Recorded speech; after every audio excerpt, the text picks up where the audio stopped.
How you doing, family? It's your boy Milton, Baba Kasamu, Brother Hakeem, Big Boo. It depends on where you know me from, on what you call me. But in essence, it's all still me. What I got for you is a business opportunity. The book club I'm in, the guys are starting an investment group. And what I've done is put it in a PowerPoint presentation as a creative way to show it to you. It's a way that we all can put a lot of money in our pocket and help the community at the same time. And I know it sounds unbelievable, but it's true. Just give me about 10, 15 minutes of your time. Check out the presentation. After it's over with, holler at me. Let me know what you think. Cool? All right. Here we go. Empowering ourselves through effective economics, presented by me, Milton Houston. The purpose of this is to provide data and information gained from extensive research to transform our neighborhoods from mere geographical groupings into functional communities, to present a conceptual framework and plan to lead our community to political and economic self-sufficiency. And what is a self-sufficient community? A self-sufficient community is one that owns and operates its corner stores, shops, housing development, schools, and banks in order to provide jobs and other services to the residents in the community. Empowerment will not happen by chance, accident, or wishes. It will require purposeful planning. And that was by Dr. Claude Anderson. And that was a quote from the book Powernomics, which is where I got this whole idea from. And we will be consulting with him as we go on down this venture. And this is our map. This is our massive action plan. We're looking for 500 investors that are willing and able, that has the means to invest $100 a month.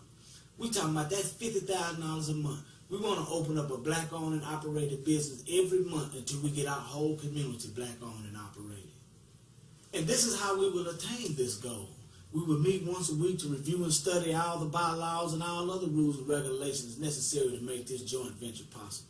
We will meet to determine which talents and skills and experiences we have within our organization, the accounting, the managers, the real estate brokers, and things like that. We will meet to collectively brainstorm to decide which joint venture we will do first, and then determine our marketing strategy. We want informed investors. Y'all come on down to the bookstore and holler at us. Come meet with us, see what we're about. We got a guy named Dalen giving out free financial literacy classes. The more you know about something, the less apprehensive you is about doing it.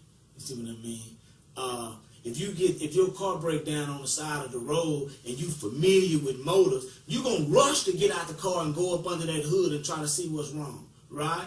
But if you don't know nothing about engines, you're going to hesitate. You're going to second guess yourself. You're going to be ready to call somebody like myself. You see what I mean? See, we want people to understand what an investment group is so we can rush to this opportunity that we have in front of us today. For the sake of the slide, I chose a restaurant for us to do first. A restaurant, we're looking at an average startup cost of $20,000 to $50,000, and we're looking to create anywhere from 12 to 20 new jobs in the community. And if we just get the top 2 or 3 churches to come out on Sunday, we can generate $1,200 a week in profit just on that alone. We're going to have local church choirs, different ones from different churches come out and sing on Sunday.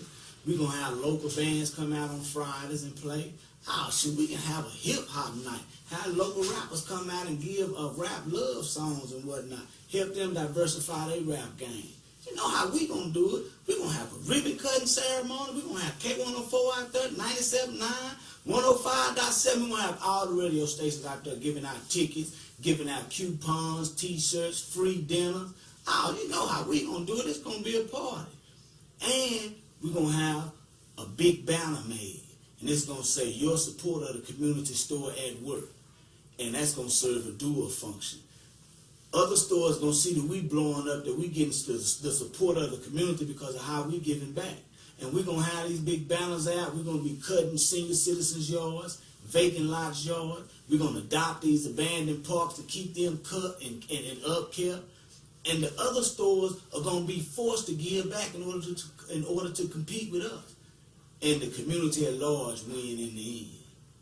Next, we have to get our convenience stores. We're looking at an estimated startup cost of $15,000 to $25,000, and it's going to create an average of 8 new jobs in the community. Now, our convenience stores are not just selling potato chips and sodas anymore. They got meat, they got bread, they got milk, they're accepting a Lone Star, they're accepting food stamps, and they got kitchens in the back. That's just like having a fast food restaurant on every corner. I mean, they're selling T-shirts. I mean, we're looking at generating anywhere from $10,000 to $20,000 in profit. Next, we have to start our lawn service. This is how we'll be able to give our youth jobs during the summer. You're looking at an estimated startup cost of $1,000 to $15,000. Now, anybody in the community that's paying somebody to cut their yard, they should hire us, the community lawn service, to cut their yard, because we're giving kids jobs during the summer. Any church or business that's paying some company to manicure their property need to be hiring us, the community lawn service, to manicure their property, because we're giving our youth jobs during the summer. And this will generate anywhere from $8,000 to $20,000 in profit.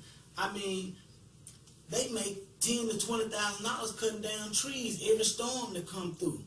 We need to make that money off our own community, off our own disaster that happen in our communities. Man, transportation is the heartbeat of America. I mean, we're looking at an estimated startup cost of $25,000 to $50,000. I mean, in America, all across America, from the south to the north, from the east to the west, all across America, when you test the statistics, African Americans, you put the same amount down, you get in the same car, you got the same credit score, we get charged a higher interest rate than white people across the board. Now, we had our own dealership, our own car lot. If we got a high interest rate, we know it's because we got bad credit. And some of us do got bad credit, just keeping it 100. Now, we looking to generate anywhere from $10,000 to $20,000 in profit a month, creating anywhere from 6 to 12 jobs. Now we have to get our barbers and beauty shops. Now, I don't consider this creating jobs, because barbers and beauticians, they're more like independent contractors. They're like their own business owner, you know. And with the startup money that we're going to have, we'll be able to create or have a big enough facility that we can have 20 different stalls in our barbershop and in our beauty shop. And with the average booth rent nowadays anywhere from $120 to $180, we can offer them $100 a month for the first year if they move in our facility. And with the startup money, we're going to have, ours going to be plush. We're going to have a receptionist at the front. We're going to have big digital boxes over their head where you can see how many people they got up next, or if they got appointments or anything like that.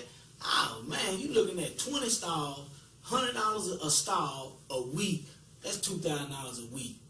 That's $8,000 a month, each facility. And we're looking to generate anywhere from $24,000 a month combined, beauty and barbershop. Because we're going to be selling hair care products. We're going to mess around and have a kitchen offering us, selling food and stuff while people wait to get their hair cut. Oh, man, I mean, we late on that, on the cool. And this is our profit margin.